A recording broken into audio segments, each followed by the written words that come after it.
আপনারা কয়দিন হলো ভাই? এখনো তো একটা মাস হয় নাই, সামান্য কয়টা দিন গিয়েছে।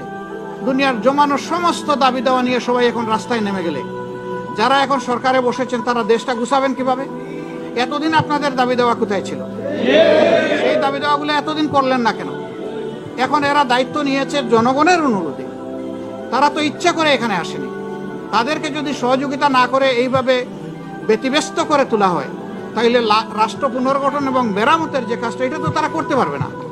এখানে সকলের দায়িত্বশীল আচরণ আমরা আশা করি। যার যার দাবি আছে একটু ধৈর্য ধরেন।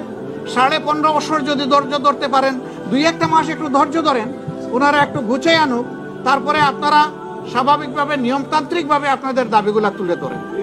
কিন্তু সেইটা করতে গিয়ে আপনারা সচিবালয়ে ঢুকে পড়বেন, আপনারা বিশৃঙ্খল অবস্থা সৃষ্টি করবেন, এটা তো দেশের জনগণ মেনে নেবে না। আপনারা কি দেশের জনগণের বিপক্ষে দাঁড়াতে চাচ্ছেন?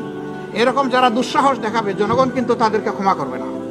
আমরা আশা করব যে তাদের সকলের শুভবুদ্ধির উদয় হবে এবং কারো উস্কানিতে, ষড়যন্ত্রে তারা পা দেবে না।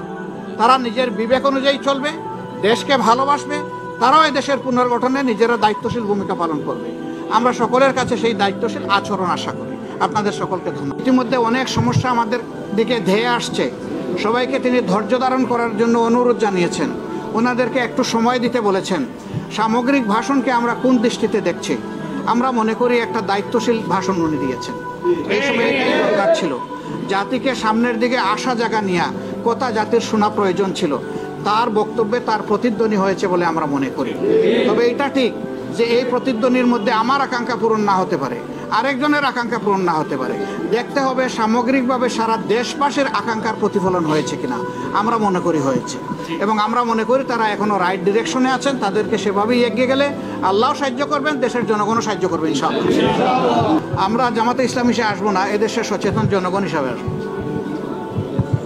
এবং ছাত্রদেরকে বাদ দিয়েও আসবো না, আমরা তাদের সহযোদ্ধা হিসাবে আসবো। তবে আমরা দোয়া করি এইগুলার যেন প্রয়োজন না হয়, সবার জন্য শুভ বুদ্ধির উদয় হবে।